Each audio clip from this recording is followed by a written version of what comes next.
You pay $120 a month for Starlink. Last year, the two other companies that sell you satellite internet lost a combined $15 billion doing the exact same thing. So here's the question worth sitting with. If satellite internet is such a money pit, where does your $120 actually go?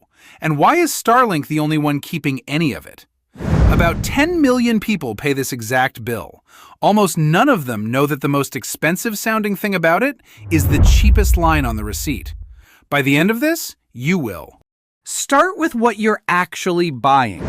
$120 is the Starlink Max plan, the priority tier, unlimited data up to 300 megabits. The basic residential plan is cheaper, around $80 to $85. But you and I both know the interesting bill is the big one, and about 10 million people now pay one of these every month. Before the monthly bill, there's the dish itself, $599 for the kit. Here's a detail that tells you the whole story of this company.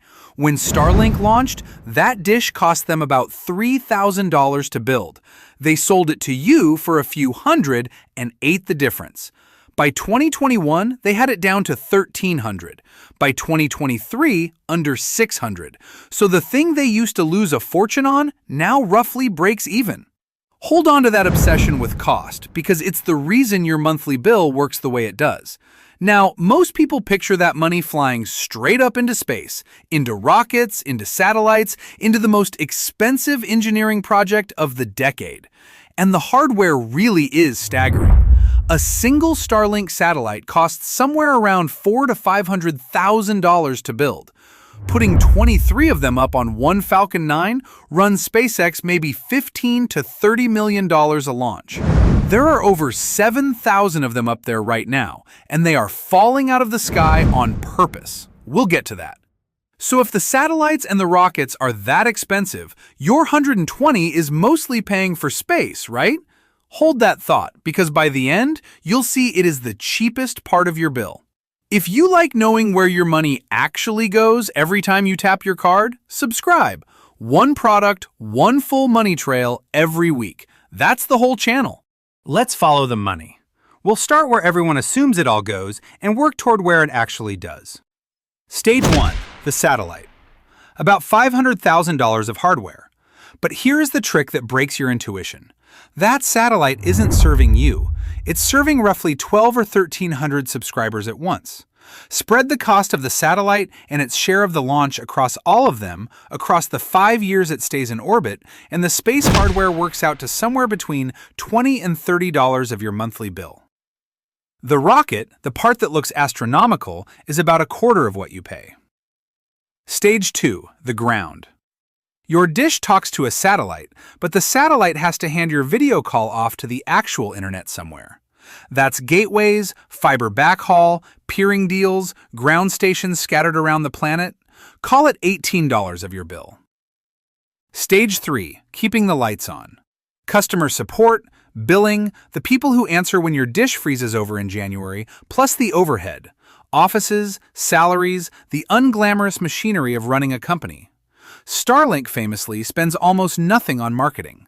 Together, maybe $18. Stage 4, research. The next generation satellites, the laser links between them, the software that keeps 10,000 objects from hitting each other, another $8 or so plowed back in. Add that up, about $30 for space, $18 for the ground, $18 to run the company, $8 for research. That's roughly $73, the actual cost of getting the internet to your house. So on a $120 bill, where's the rest? Here's where it goes. The single largest slice of your $120 isn't a satellite or a rocket or a support team. It's profit. About $47 of every bill is operating profit. Let that sit. The part of your bill that buys you nothing, no hardware, no bandwidth, no support, is bigger than the satellites and the rockets combined.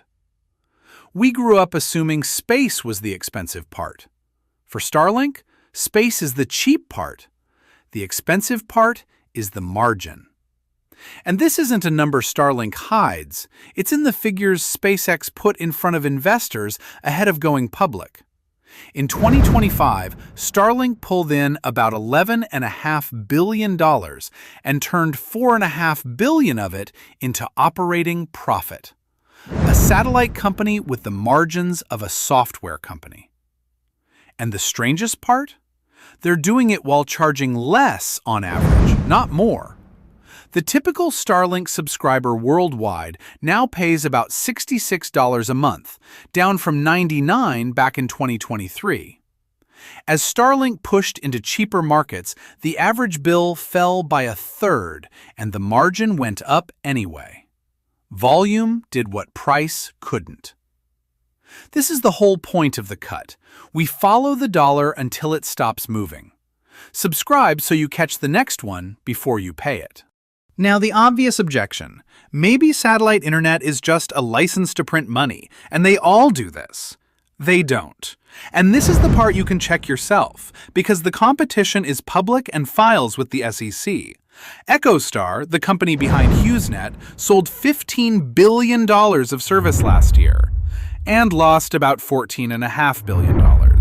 That's not a typo. A net loss almost the size of its entire revenue.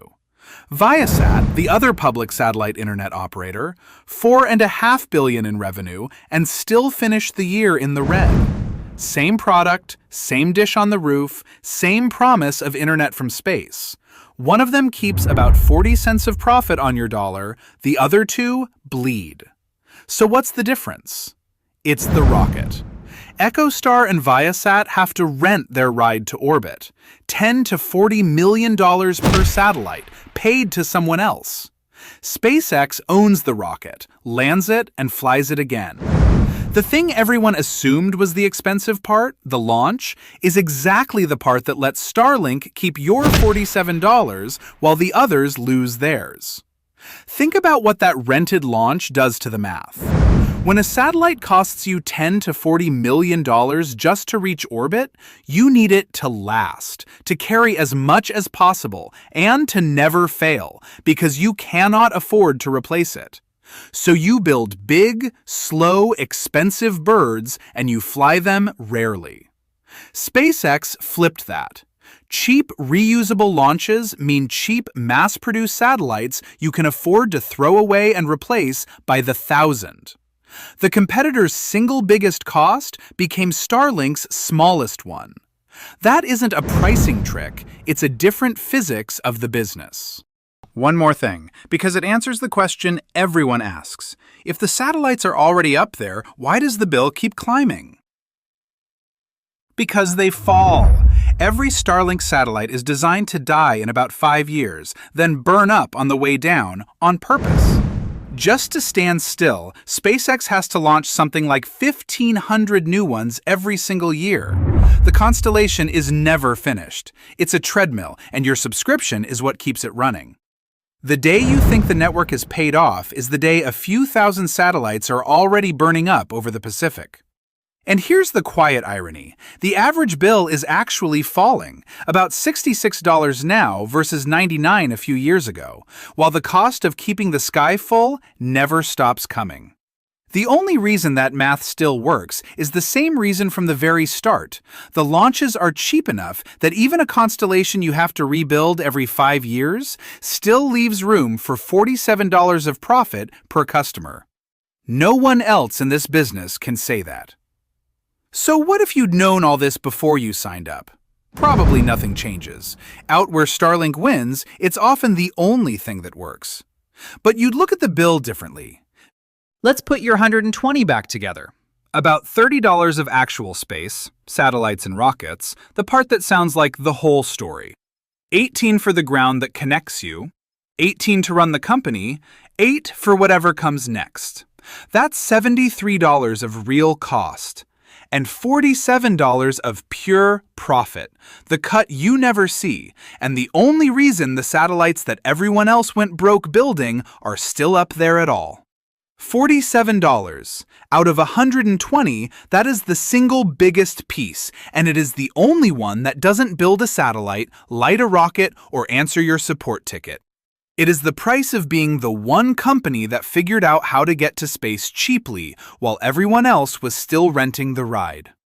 EchoStar and Viasat sold you the same dream and lost billions doing it. Starlink sold it to 10 million people and kept 4.5 billion. Everyone takes a cut. With Starlink, the biggest one is the one going nowhere but up.